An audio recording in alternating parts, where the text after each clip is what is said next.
More than a dozen evidence markers littered 53rd Street and Ardsley Park after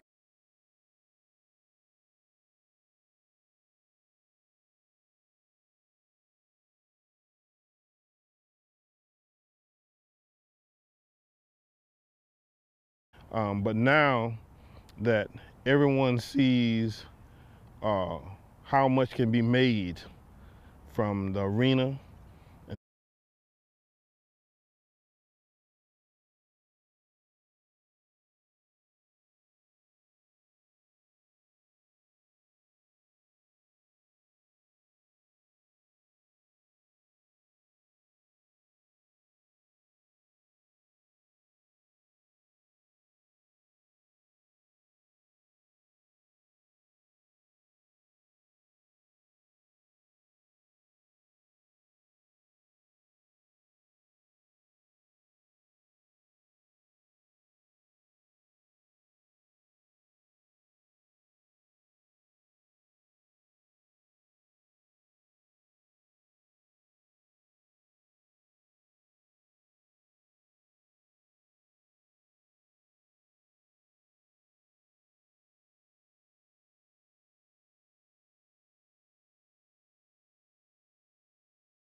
Thanks for joining us here on this Wednesday evening for our 8 o'clock digital update. I'm Wright Gazaway here in the WTOC newsroom. We are live right now on our website as well as our app, Amazon Fire, Roku, YouTube, Twitter, and Facebook. If you're watching on Facebook, feel free to ask any questions you might have there in the comments section. We'll get to those at the end of this little digital newscast. If we can't answer that question, we'll get back to you a little bit later on. Kicking things off right now, a meeting that just wrapped up here in Savannah. Savannah police officers met with neighbors in Ardsley Park tonight. Community leaders say with several recent incidents involving gunfire, this meeting could not have come at a better time.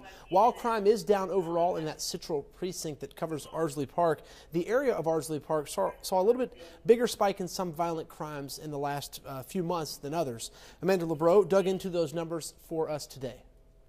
More than a dozen evidence markers littered 53rd Street in Ardsley Park after a shots fired call at the end of September. 2 weeks ago, a woman reported someone shot from a car near Hickory and 51st Street and narrowly missed her. Neighborhood Association President Nick Palumbo says these are two of several recent crimes making tonight's meeting timely. We have seen a rash of violent crime hit the neighborhood that is out of the ordinary. So we're looking forward to addressing that tonight with our police officers, and then to show them that as a community we stand with them. We're here to work together with them to help bring these violent crimes to an end. Overall, violent and property crimes in Savannah's central precinct, which includes Ardsley Park, are down compared to this time last year. But in the last month, street robberies and aggravated assaults with guns increased. Not only did they increase, but the central precinct saw more aggravated assaults with guns in the last 28 days than any other precinct in the city, and the second most street robberies. Palumbo says he hopes tonight is an opportunity to talk candidly about the problems and work collectively to create solutions. Just to acknowledge that crime does exist here and they need to address it,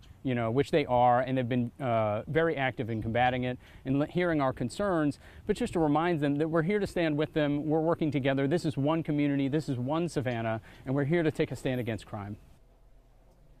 But again, crime is down in Savannah this year, and for those of us that remember 2015 and 2016 when there were more than 50 homicides, the numbers are proof of a much safer community. Here's a look at those numbers right now. You can see the only category that is up is street or residential robberies, rather. Homicides have decreased by 6 this year. We're at 18 a year to date so far in 2018. Street robberies are also slightly down. Aggravated assaults with guns, most of those are shootings, are similar to last year. We're also seeing less home break-ins with a pretty substantial decrease there. So good news on all fronts for those of us living here in Savannah. As you know, though, always work to be done, and police say they are increasing patrols there in that Ardsley Park area after those incidents that Amanda was talking about. Staying here in Savannah, Alderman Van Johnson's town hall meeting to discuss the construction of the new arena just wrapped up about 5 minutes ago, actually. This meeting in that district is especially important because that is where the new arena will go. This is the third meeting held by different aldermen in different districts. The focus of the meeting is to get public feedback to help shape the new arena and to discuss what type of projects citizens would like to see funded if SPLOST 7 is approved at the end of next year. Some residents are worried about this new arena coming to their neighborhood because they don't want to lose their historic status like folks in Carver Village. Take a listen. But now that everyone sees how much can be made from the arena and then the development of the Canal District, the money is first and the historic integrity is taking a back seat, and we can't afford to allow that to happen. The project is expected to cost $160 million or so. This arena will be the largest single project the city has ever undertaken. The arena project is a 149,000 square foot project. It will have 9,000 regular seats in the Civic Center arena, as well as 1,000 seats for areas such as floor seats, luxury boxes, sky boxes, and VIP seating. The city plans to unveil the final design in less than 2 weeks on Tuesday, October 30th. Harley Strickland was in that meeting tonight, Alderman Van Johnson's town hall meeting, as I said, wrapped up tonight at 8 o'clock over on Stiles Avenue. She'll have a full report on that tonight at 11. Once again, those meetings are to discuss the arena as well as SPLOST 7 and projects you'd hope to see if that voter tax referendum is passed. The arena is a huge project, though, for that area. City Council has been talking about it for years, and it appears the ball is finally starting to roll. So Harley will have a full report on that tonight at 11. Also, coming back here at 9 o'clock, Dave Turley will have our weather update, and there are some changes in store over the next few days. We have a little bit of wet weather, then some cooler weather, and maybe by the end of the weekend, early next week, you might be turning your heaters on for at least a little bit of time. But Dave will have all of that tonight at 9 o'clock. Going through some of these comments, Paula says the arena will take the place of the Civic Center for events like concerts. The city hasn't really commented on how the Civic Center will fit into this project and everything once it's all said and done, but a good idea that some of those concerts will move over to that new arena. No row in the crime chart for Googly Eyes, Brian. No, there's not. And once again, they said that's no laughing matter, but you've seen it has made national news. It was on the Comedy Central the other night. Paula Howard says no meeting for District 6. It's not listed. We will look into that and let you know when Alderman Thomas plans to have his town hall. As far as we know, all of the ones that have been announced are on our website. If the dates aren't on there, that means they haven't announced that meeting or the place yet. But we'll look into that and get back to you there, because I have not seen a date for District 6 either. But once again, we will see what we can find out there and get back to you. Melissa says still a lot of crime. Once again, I think some people would agree the perception of crime is still there, but I can tell you police officers are working hard to get it under control. As you know, I think we would all like to see all those numbers go down. Thank you so much for joining us tonight at 8 o'clock. As I said, Dave Turley is back here at 9. We'll have another news update tonight at 10 o'clock. Until then, have a great night.